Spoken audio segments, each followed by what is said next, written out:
Assalamu alaikum beta.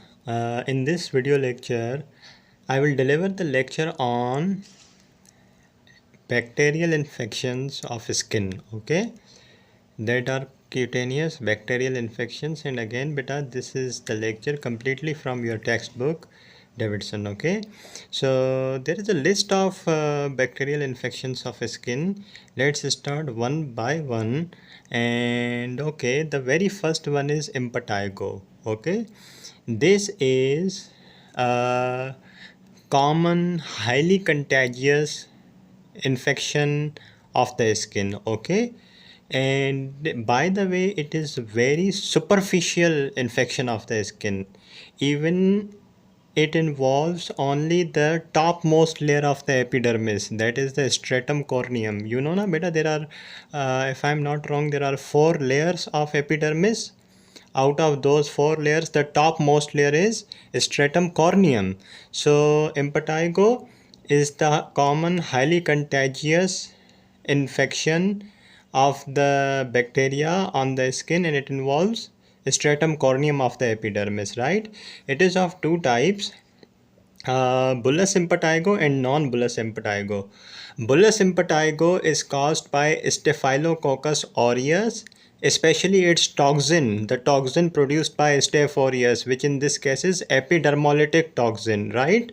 And another type is non-bullous impetigo, which is caused by either Staph aureus or streptococcus, or both these bacteria may participate to produce non-bullous impetigo. Okay, so till now you know that impetigo is the bacterial infection of the skin, and it is very much superficial, involving only the stratum corneum.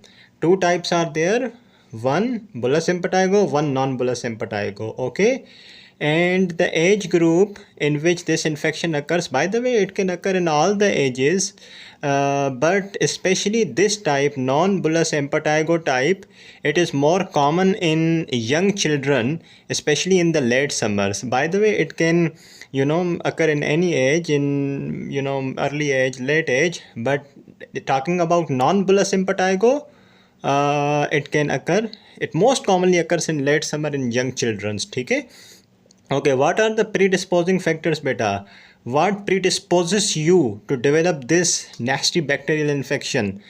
It is okay, the predisposing factors are beta minor skin abrasions, छोटा सा abrasion skin के ऊपर, जहाँ पे skin expose हो जाए आपकी और बैक्टीरिया आसानी से इंटर कर जाए स्किन में और वहाँ पे इन्फेक्शन करा दे, एम्पटाइगो करा दे, ठीक है। और दूसरा प्रीडिस्पोजिंग फैक्टर इज़ ओवर क्राउडिंग, क्योंकि ये कंटाजियस डिजीज़ है तो एक इंसान से दूसरे इंसान में इजीली स्प्रेड हो सकती है, ठीक है। तो ओवर क्राउडिंग में पुअर हाइजीन हो स्किन की, तो बेटा जब स्किन की हाइजीन पुअर होगी तो भी इस बैक्टीरिया का इन्फेक्शन इस बैक्टीरिया का इन्फेक्शन होने के चांसेस होते हैं, ठीक है बेटा। और उसके अलावा कुछ और कंडीशंस, जैसे कि स्किन पे एक्जिमा का होना, पहले से स्किन पे कुछ इन्फेस्टेशंस का होना, इन्फेस्टेशंस फॉर एग्जांपल बेटा स्केबीज का इन्फेक्शन हो, स्केबीज हो किसी को पहले से, स्केबीज इज इन्फेस्टेशन ना, जिसमें क्या होता है, जो टिक्स हो, जो माइट्स होते हैं वो स्किन पे जो है अटैक करते हैं, ठीक है। So what predisposes you to develop this infection of bacteria called इम्पेटाइगो?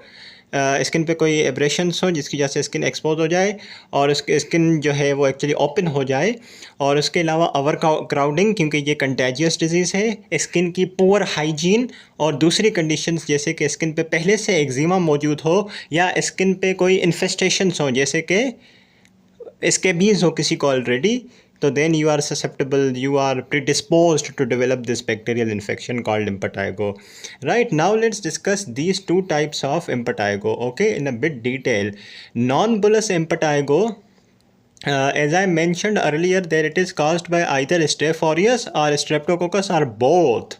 Beta, you know what, when these bad boys they infect your skin, what happens then when they infect the topmost layer of the skin? Then a thin-walled vesicles appear. Now I am not going to tell you beta what are these vesicles. I have uploaded a complete lecture on basic layers of skin, okay, so do watch it if you don't understand these terms beta, okay.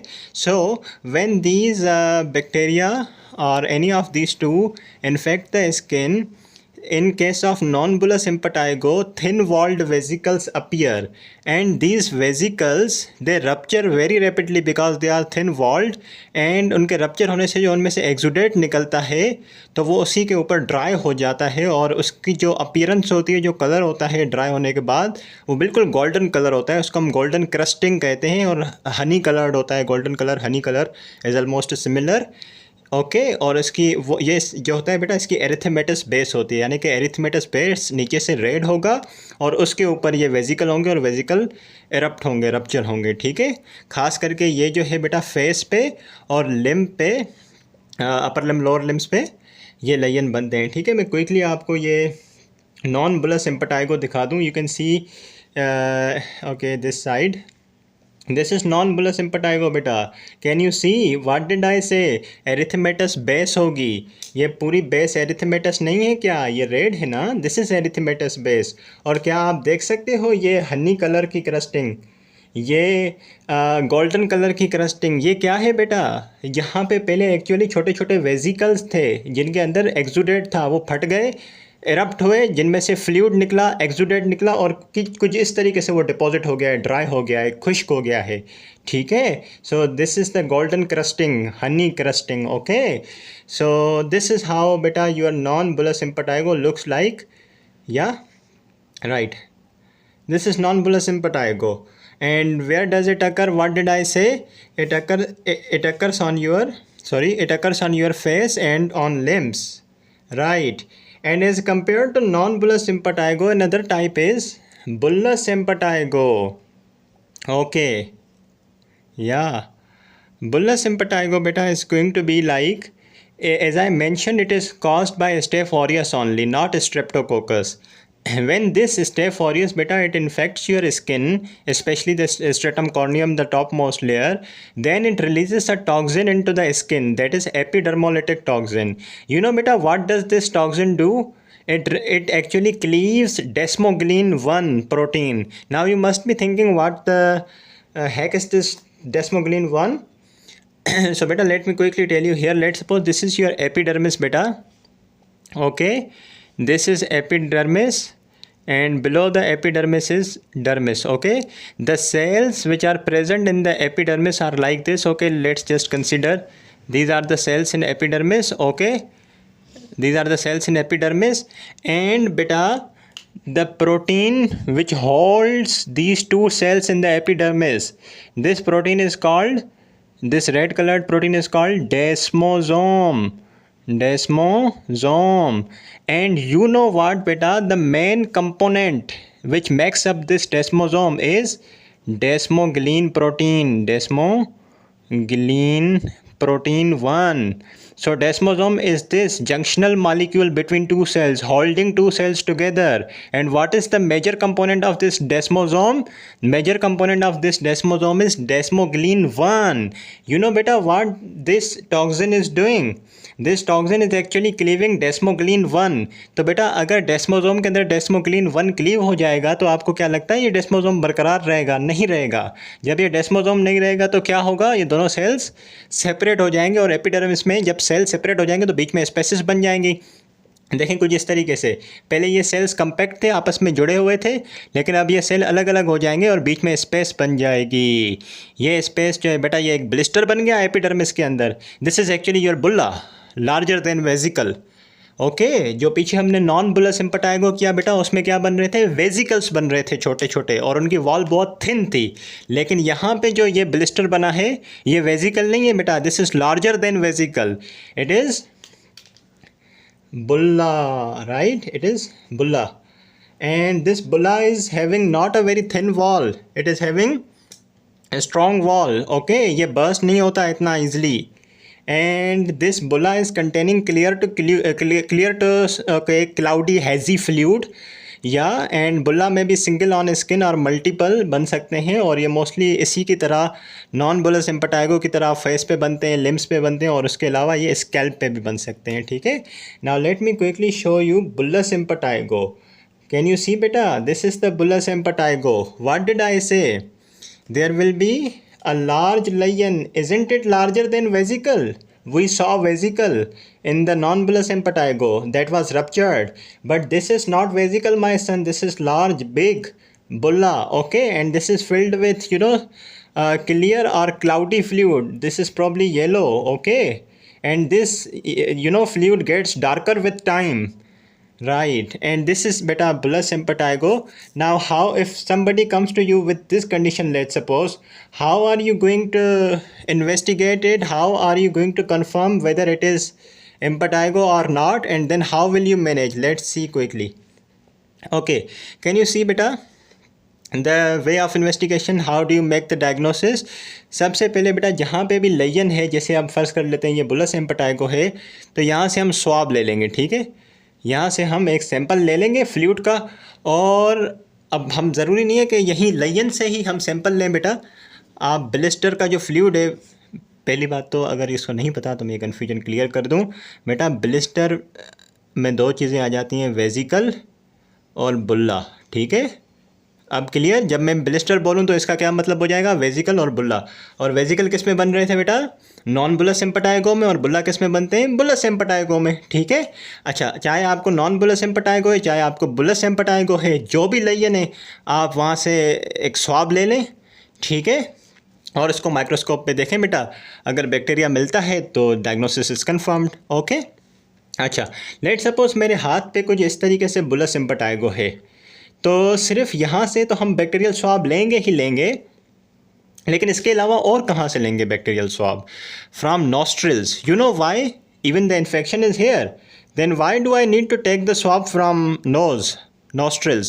Because 1/3 population is nasal carrier of the Staphylococcus aureus. अगर किसी को यहाँ पे staph aureus का infection है तो बहुत मुमकिन है 1/3 अवाम के अंदर, 1/3 पॉपुलेशन के अंदर सेम बैक्टीरिया जो है उसके नोज़ में भी होता है, ठीक है। So most of the population is nasal carrier as well, okay. This is how you confirm the diagnosis of the impetigo. Right, by taking the swab from the lesion and from nostrils and take it to the microscope. Just have a look at the nice little bacteria and then just confirm it. How are you going to manage this nasty, this big bulla, these, bullous impetigo and non-bullous impetigo? If it is with a mild disease, okay, then you have to go with antibiotic. Obviously this is a bacterial infection, so you have to go with antibiotics. Like here you can see, in case of mild disease you can use topical antibiotic mupirocin or another antibiotic fusidic acid, any of these two. और उसके साथ बेटा topical antiseptics लगाएंगे ताकि मज़ीद infection का chance ना हो। और जो ऊपर क्रस्ट बनते हैं, खास करके आपके क्रस्ट किस में बन रहे थे, हनी कलर के, नॉन बुलस एम्पटाइगो में, उन क्रस्ट को साफ़ करने के लिए आप सोप या वाटर भी यूज़ कर सकते हैं, ठीक है। और साथ ही साथ आप इंट्रानेज़ल एंटीबायोटिक का भी यूज़ करेंगे, intranasal mupirocin. Why? Because of nasal carriage of the bacteria. आपको मैंने बताया ना बेटा, इस इन्फेक्शन के साथ, स्किन के साथ साथ बैक्टीरिया नोज़ में भी रहता है, खास करके इस केस में, एम्पटाइगो के केस में। तो उस नेज़ल कैरेज ऑफ बैक्टीरिया को भी तो ख़त्म करना है ना। सिर्फ यहाँ पे टॉपिकल एंटीबायोटिक लगाने से कुछ नहीं होगा, यहाँ पे तो बैक्टीरिया ख़त्म हो जाएगा, इन्फेक्शन सही हो जाएगा, लेकिन आप तो नेज़ल कैरियर भी हो बैक्टीरिया के, तो फिर आपको इंट्रानेज़ल एंटीबायोटिक भी देनी पड़ेगी, वो खास करके आप मिपरोसिन देते हैं, ठीक है। Okay, this is the management of mild disease. बेटा, what if somebody has severe case like this? This is a severe bullous impetigo. So in this case, you just have to change the antibiotic. You just shift yourself from पीछे हम कौन सी use कर रहे थे, मिपरोसिन use कर रहे थे, या इसके अलावा हम फिसिडिक एसिड यूज़ कर रहे थे, ठीक है। तो इनको बस छोड़ दें। सीवियर केस में आप जो है फ्लूक्लोक्सासिलिन या फिर क्लेरिथ्रोमाइसिन पे शिफ्ट हो जाएं।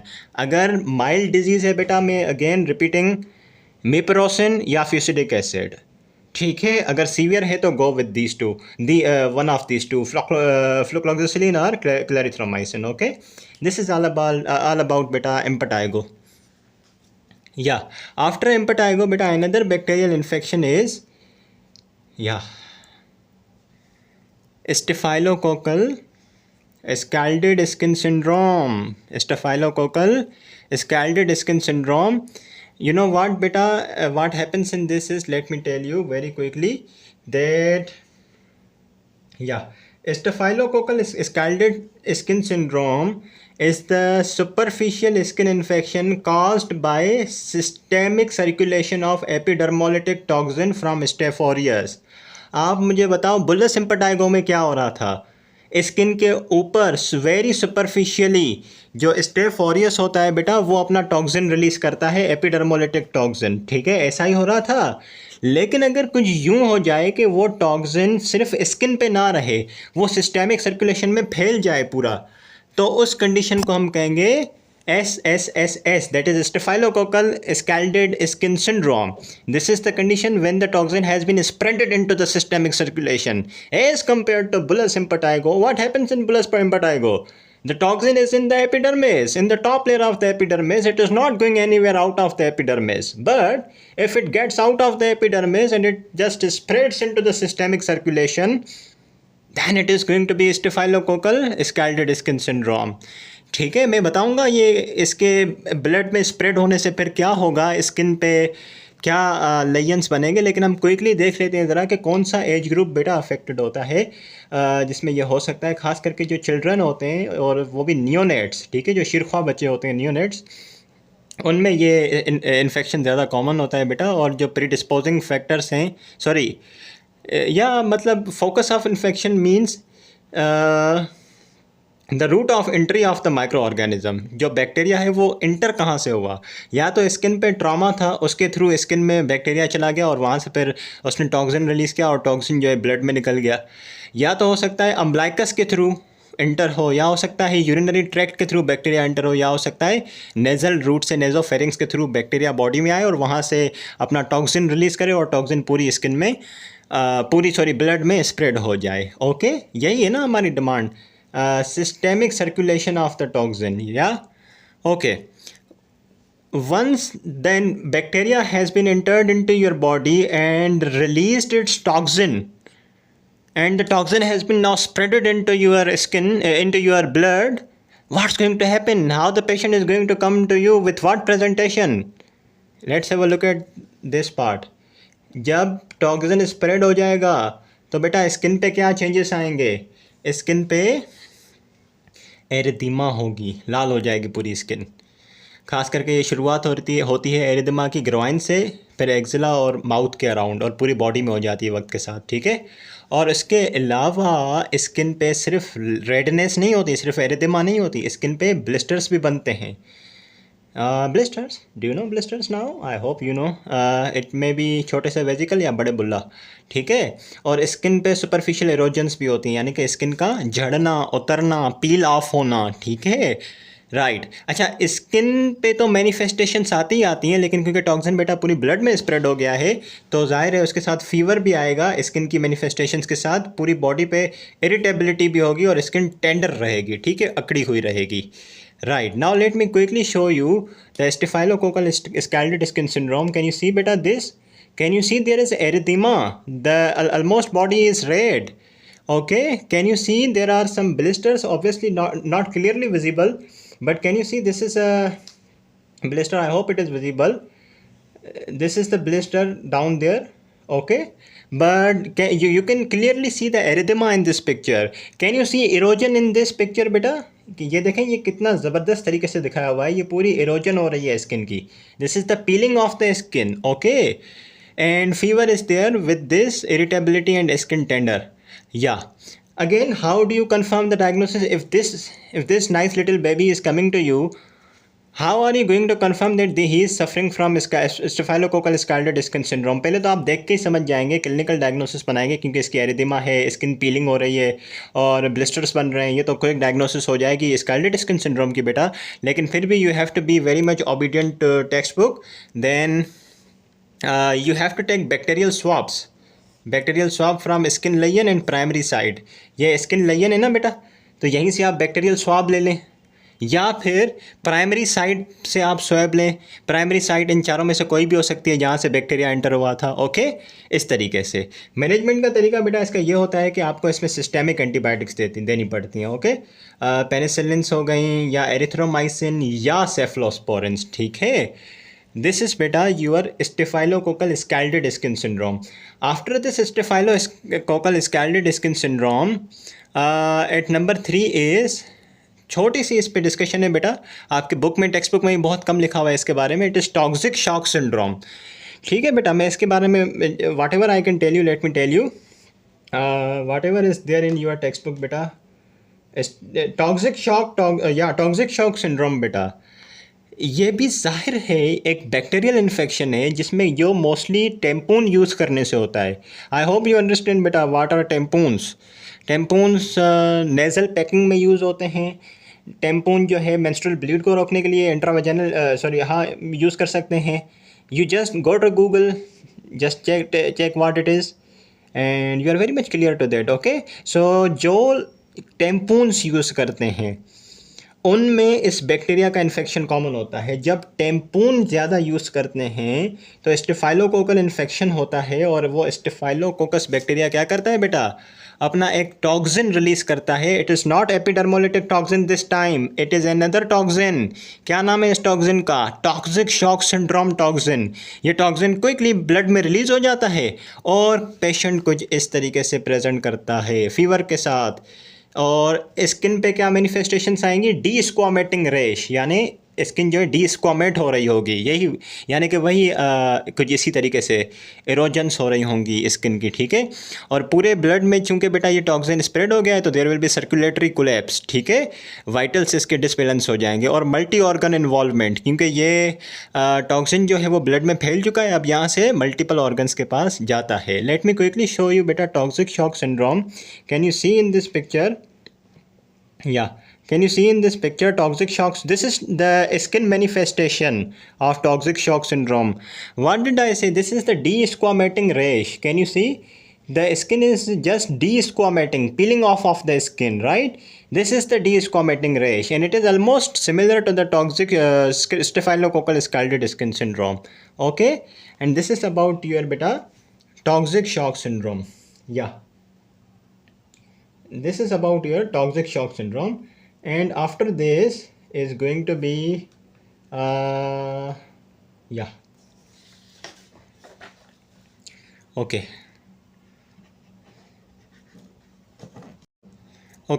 and at number 4 is beta ecthyma. Ecthyma is again the bacterial infection of the skin, and it is not caused by any other unique bacteria. It is again simply the staphylococcus, or it may be caused by Streptococcus. Okay, देखो बेटा हर lesion की अपनी खसूसियत है।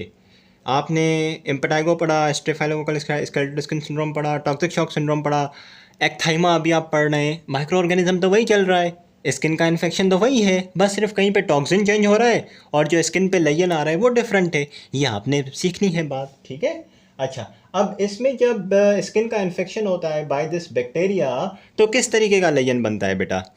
Ulcers बनते हैं skin पे, बड़े बड़े खड्डे डीप, और उन अल्सर्स को कवर करने के लिए ऊपर से क्रस्टिंग होती है कुछ इस तरीके से। Late me show you very quickly. या कैन यू सी बेटा? या this was a big ulcer, this was a big ulcer deep down, and can you see the crusting over this ulcer? किस तरीके से ऊपर से ढक लिया है क्रस्ट से। अब ये देखें, this was another ulcer, and इस अल्सर के ऊपर क्या है? क्रस्टिंग है। Okay, so in ecthyma what happens बेटा? It is a bacterial infection of the skin caused by staphylococcus or streptococcus, and what happens due to this infection? Ulcers appear on the skin, and those ulcers are covered by crusts. Okay, and mostly it infects children.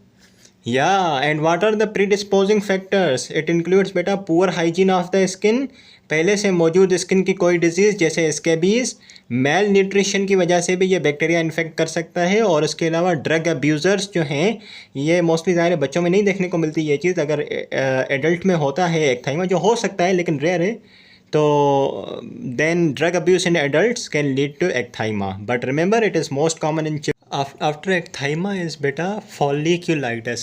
It's again a very important infection, bacterial infection, in which what happens beta, it is, as the name indicates, folliculitis. That means it is the infection and inflammation are related to follicle, infection and inflammation related to follicle. Okay, so beta folliculitis is actually the infection, bacterial infection, and ultimately inflammation of ostium of the follicle. इस बात का क्या मतलब है ये मैं आपको थोड़ा पिक्चर से समझाता हूँ। ये देखें बेटा, this is the normal skin, या and this is the hair follicle coming out. Okay, this is the normal hair follicle coming out. This is the sebaceous gland supporting. And can you see, is there any difference between this part and this part? There is. This yellow thing, this is the infection and inflammation. Can you see? Okay, this is the hair follicle coming out of skin. This is the ostium of the hair follicle from which it is coming out. अगर इस ostium के level पे infection हो जाए bacteria का, इस ostium के level पे इन्फेक्शन हो जाए बैक्टीरिया का, तो इसको हम फॉलिकुलाइटिस कहते हैं. अगर बेटा ये सुपरफिशियल लेवल तक ही रहे, अगर ये सुपरफिशियल लेवल तक ही रहे, यहाँ तक सिर्फ देख रहे हैं अभी येलो पार्ट ये ऊपर ऊपर है, तो इसको हम सुपरफिशियल फॉलिकुलाइटिस कहेंगे. और अगर ये पूरा डीप इन्फेक्शन स्प्रेड हो जाए, deep to the length of the hair follicle, तो फिर इसको हम डीप फॉलिकुलाइटिस कहेंगे. So folliculitis is the inflammation of ostium of the follicle. Ostium, this opening from which it is coming out, follicle which is coming out, this ostium. So if there is infection and inflammation, it is called folliculitis. Okay, and if the inflammation and infection is at the top layer, it is called superficial folliculitis. And if it is going down and involving entire depth, it is called deep folliculitis. And deep folliculitis is further of two types, furuncle and carbuncle. Furuncle, when it involves only single follicle, only one follicle like this is furuncle. It is involving only one hair follicle. And if it is involving a bunch of hair follicle, it is called carbuncle. We'll talk about that in a bit detail. Let's start with the superficial folliculitis first. But in superficial folliculitis, what happens? The lesion is follicular erythema and pustules. देखें, ये superficial folliculitis है ना बेटा, infection और inflammation इस superficial level पे है. तो जब ये इन्फेक्शन होगा, इन्फ्लेमेशन होगी, तो ये बाहर से कैसे दिखेगा, क्या लेयन अपीयर होगा बेटा? यहाँ पे एरिथीमा हो जाएगी, पूरा रेड हो जाएगा, और साथ में यहाँ पे पस्ट्यूल्स बनेंगे कुछ इस तरीके से. This is the superficial folliculitis बेटा. Can you see the erythema in the background, redness in the background, this is erythema. और उसके ऊपर देखें, जहाँ से हेयर निकल रहा है ना बेटा, जहाँ से हेयर निकल रहा है, ये देखें बिल्कुल उसी लेवल पे पस्ट्यूल है. This is superficial folliculitis in which infection and inflammation is at the superficial layer. Okay, and how does it present? It presents with the erythema and pustule, that is पस field Leyen. Okay, what is the cause, what is the reason behind this inflammation, the formation of these pustules and erythema? It can be due to infection. It can be due to infection by Staph aureus. Okay, it can be infective due to Staph aureus, or it may be due to some non-infective causes. This inflammation at the superficial level, superficial level may be due to some non-infective causes as well. Can you think about it? आप देखें बेटा, superficial hair follicle के level पे bacteria ने infection किया और inflammation हुई और ये कंडीशन बन गई, ये तो समझ आता है. लेकिन बैक्टीरिया ने इन्फेक्शन नहीं किया सुपरफिशियल फॉलिकल के लेवल पे, फिर भी ऐसी कंडीशन बन जाए. How is it possible? It is possible due to these two conditions, physical and chemical. Physical include traumatic epilation, that is removal of hair by pulling from root. आप कुछ भी नहीं करें, ये आपका हेयर है और इसको यूँ पकड़ के इसको जड़ से ऐसे रिमूव कर दें, इसे उखाड़ लें, इसको हम ट्रॉमेटिक एपिलेशन कहते हैं. इस ट्रॉमा की वजह से इन्फ्लेमेशन सेट हो जाती है at the level of superficial follicle और सुपरफिशियल फॉलिकुलाइटिस हो जाती है. और जाहिर है ये नॉन इन्फेक्टिव है. या कुछ केमिकल कॉजेस हो सकते हैं, जैसे मिनरल ऑयल का एक्सपोजर. अगर आप अपने हेयर के ऊपर आप मिनरल ऑयल लगा दें, बहुत मुमकिन है कि क्या होगा, जो सुपरफिशियल फॉलिकल है उसके लेवल पे इन्फ्लेमेशन हो जाएगी और ये सुपरफिशियल फॉलिकुलाइटिस हो जाएगी. ठीक है, तो ये एक नॉन इन्फेक्टिव कॉजेस हो गए. और इन्फेक्टिव कॉजेस तो आपको पता ही है कि सुपरफिशियल फॉलिकल के लेवल पे स्टेफ ऑरियस का इन्फेक्शन हो जाए, जो कि खास करके बच्चों में कॉमन होता है, और स्कैल्प के हेयर्स और लिम्स के हेयर पे मोस्टली ये होता है. ठीक है, पस्ट्यूल्स बनते हैं कुछ इस तरीके से जो रिजॉल्व हो जाते हैं 7 से 10 दिन में. और यही कंडीशन मुमकिन है कि ये सुपरफिशियल फॉलिकुलाइटिस से डीप फॉलिकुलाइटिस में कन्वर्ट हो जाए, यानी कि इन्फेक्शन इन्फ्लेमेशन सिर्फ सुपरफिशियल लेवल पे ना रहे. ये देखें, ये सिर्फ सुपरफिशियल लेवल पे ना रहे, डीप चला जाए तो फिर ये डीप फॉलिकुलाइटिस हो जाएगा, ठीक है। Okay, this progression of superficial folliculitis into deep folliculitis is seen in older children and adults, not in young children, right? This is superficial folliculitis. Let me tell you the same thing in nutshell, beta. Superficial folliculitis is inflammation at the level of hair follicle, ostium of the hair follicle. If it is at the top layer, it is superficial folliculitis. If it is involving the entire depth, it is deep folliculitis. Superficial folliculitis may be due to infective cause and non-infective cause. Non-infective cause like traumatic epilation, hair को पकड़ के ज़ोर से root से उखाड़ना, तो फिर यहाँ पे एरिदिमा और पस्चूल बन जाएगा, ठीक है। दूसरी कंडीशन इन्फेक्टिव, बैक्टीरियल इन्फेक्शन, ठीक है। और बेटा दूसरी है डीप फॉलिकुलाइटिस, तो ज़रा उसको डिस्कस करते हैं हम। ये डीप फॉलिकुलाइटिस है, you can see infection and inflammation is in the entire depth. Okay, yeah, just a little management part of superficial folliculitis, then deep folliculitis. But in that case, if the disease is self-limiting, then you just use antiseptic and irritant removal, और कुछ antibiotic देने की ज़रूरत नहीं है। लेकिन अगर हाँ सीवियर सुपरफिशियल फॉलिकुलाइटिस है तो फिर उस केस में टॉपिकली या सिस्टेमिक एंटीबायोटिक्स देते हैं, ठीक है। Okay, then comes to this deep folliculitis. इसकी भी बेटा दो टाइप्स की बेसिस पे हम इसको पढ़ेंगे, one is furuncle and one is carbuncle. Okay, furuncle और कार्बंकल का क्या फ़र्क होता है बेटा? ये सेम जो डीप इन्फेक्शन और इन्फ्लेमेशन है ये पूरी, ठीक है, ये इन्फेक्शन और इन्फ्लेमेशन अगर पूरा डेप्थ को इन्वॉल्व करे उसको हम डीप फॉलिकुलाइटिस कहते हैं।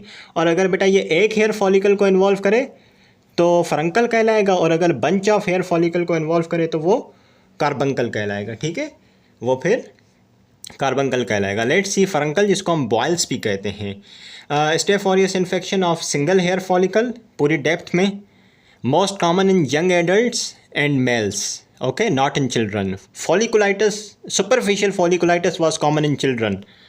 Superficial folliculitis was common in children, but beta deep folliculitis की फरंकल वाली type is common in young adults and males, and this condition is mostly sporadic. What are the predisposing factors to develop this bacterial infection? Malnutrition, diabetes mellitus and HIV, यानी कि ये immuno compromised individuals में होता है, ठीक है।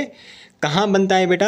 It can occur anywhere on the skin जहाँ पे हेयर्स होते हैं, बट मोस्ट कॉमनली नेक पे, बटक्स पे और एनोजेनाइटल एरिया पे, ठीक है, ये स्कैल्प पे कम ही बनता है। And it is often associated with chronic staph aureus carriage in the nostrils and perineum. आप यूँ ना समझें कि जहाँ पे आपको इन्फेक्शन है स्किन में सिर्फ वहीं पे बैक्टीरिया होगा। बहुत मुमकिन है कि सेम बैक्टीरिया आपके नेज़ल कैविटी में भी मिले और पेरिनियम में भी हो, ठीक है, क्रॉनिक केसेस में। In case of furuncle, that is deep folliculitis, how does the lesion appear? How does the lesion appear, beta? Let me tell you. Initially, beta, there is a nodule formation. मैं दोबारा बता रहा हूँ मैं क्या कहना चाह रहा हूँ. That beta, this is deep folliculitis. Okay, can you tell me what type of deep folliculitis it is? It is furuncle or carbuncle? Beta, because it is involving a single follicle, so it is called furuncle. अगर ये बहुत सारे यहाँ पे follicle होते और सबको involve किया होता बैक्टीरिया ने तो वो कार्बंकल हो जाता, ठीक है। अब ये लेजन कैसे दिखेगा बाहर स्किन पे, वो ज़रा देखते हैं। क्या अर्ज़ किया मैंने? नोड्यूल बनता है बड़ा। पीछे सुपरफिशियल फॉलिकुलाइटिस में क्या बन रहा था? एरिथेमेटस पस्चूल्स बन रहे थे, यहाँ पे नोड्यूल बनेंगे in case of furuncle. Let me show you, this is the furuncle बेटा। This isn't it a nodule? It is a nodule. लेकिन बाद में क्या होता है, इसके ऊपर नोड्यूल के ऊपर पस्चूल भी आना शुरू हो जाते हैं। Can you see this white pus filled pustules? ये बाहर तो पूरा सारा ये पूरा नोड्यूल है, लेकिन नोड्यूल के ऊपर ये पस्चूल्स बनते हैं, ठीक है। बाद में यू कैन सी शुरू में क्या होता है, फॉलिकुलर नोड्यूल्स बनते हैं और उसके बाद पस्चूल आ जाते हैं नोड्यूल के ऊपर और वो पस्चूल रप्चर हो जाते हैं कुछ दिन में, ठीक है। और फिर उनसे पस डिस्चार्ज होता है और वो ड्राई हो जाता है, नेक्रोटिक हो जाता है और आखिर में स्कार छोड़ जाता है, ठीक है बेटा। इस सुपरफिशियल ये डीप फॉलिकुलाइटिस जो है, ये फरंकल, इसमें स्किन मैनिफेस्टेशन के साथ कुछ कॉन्स्टिट्यूशनल सिम्टम्स भी आते हैं, खास करके फीवर। ओके, दिस इज़ फरंकल बेटा। Another type of deep folliculitis is carbuncle. Now you tell me the difference between furuncle and carbuncle. Okay, you tell me the difference, beta. Furuncle was involving only a single hair follicle and carbuncle is involving group of hair follicles. It is most common in middle aged men. तीनों को जल्दी से compare करें. Superficial folliculitis बच्चों में, children में, और जो बेटा डीप फॉलिकुलाइटिस की पहली टाइप है फरंकल, वो किस में होती है? एडल्ट्स में होती है. और जो कार्बंकल है वो किस में हो रहा है? मिडिल एज्ड मैन में. ओके, प्रीडिस्पोजिंग फैक्टर बिल्कुल सेम है जैसे फरंकल के थे. ठीक है, साइड्स डिफरेंट हैं. ये नेक पे होता है, शोल्डर्स पे और हिप्स पे. Not really different. फरंकल में जो है कहाँ पे हो रही थी बेटा? साइड्स क्या थी? नेक, हिप्स और anogenital area, almost similar. Okay, lion in this case, this is the furuncle by the way. इस पे क्या हो रहा था? फॉलिकल, सॉरी, नोड्यूल बन रहा था, नोड्यूल के ऊपर पस्ट्यूल बन रहे थे. सो carbuncle is going to be obviously a little different. Carbuncle is going to be a little different. Here is the carbuncle. Discharging, आप पिक्चर को देखें, इसको मैं आपको रीड करता हूँ और मेरी आवाज़ सुने. डिस्चार्जिंग टेंडर नोड्यूल, और उसमें नेक्रोसिस है और स्कैरिंग है. ठीक है, नोड्यूल है, ये नोड्यूल है और ये डिस्चार्ज भी कर रहा है और इसमें स्कैरिंग भी है. ओके, ये देखें, और नेक्रोसिस भी है क्योंकि सेल्स तो टूट रहे हैं ऊपर से. ठीक है, this is the lion in case of carbuncle. Furuncle में ये नहीं था. फरंकल में नोड्यूल था, उसके ऊपर पस्ट्यूल बनते थे बाद में, बस वो फिर रप्चर कर जाते थे. लेकिन ये दिस इज़ डिफरेंट. इसमें नोड्यूल है लेकिन इसके ऊपर पस्ट्यूल्स नहीं है. ये नोड्यूल जो है उसी का फ्लूइड जो है वो जो है रिलीज़ हो रहा है बेटा. ठीक है, जैसे फरंकल में कॉन्स्टिट्यूशनल सिम्टम आते हैं इसके साथ, इसमें भी दूसरे कॉन्स्टिट्यूशनल सिम्टम आएंगे जैसे फीवर वगैरह का ज़्यादा होना. ठीक है, okay, this is all about बेटा folliculitis, superficial folliculitis and deep folliculitis. How do you diagnose? यहाँ से बेटा आप एक स्वाब ले लें, ठीक है, और उसको माइक्रोस्कोप में देखें, ख़त्म बात. आपको बैक्टीरिया मिल जाए, this is the folliculitis. Okay, right. अच्छा, आपको ये तो कंफर्म हो गया कि यहाँ पे बैक्टीरिया है स्टेफाइलोकोकल, और आपको पता चल गया हाँ ये फॉलिकुलाइटिस है यार. लेकिन व्हाट टाइप ऑफ फॉलिकुलाइटिस? आपको कैसे पता चलेगा कि ये सुपरफिशियल है, ये डीप है? और अगर डीप है तो उसकी कौन सी टाइप है? बेटा ज़ाहिर है लेयन को देख के पता चलेगा ना. अगर छोटे छोटे एरिथेमेटस पेप्यूल हों, पस्ट्यूल हों, तो ये सुपरफिशियल फॉलिकुलाइटिस है. अगर सुपरफिशियल एरिथेमेटस पस्ट्यूल हों तो वो सुपरफिशियल फॉलिकुलाइटिस है. अच्छा, और अगर नोड्यूल के ऊपर नोड्यूल हो और उसके ऊपर छोटे छोटे पस्ट्यूल हों, ये फरंकल है.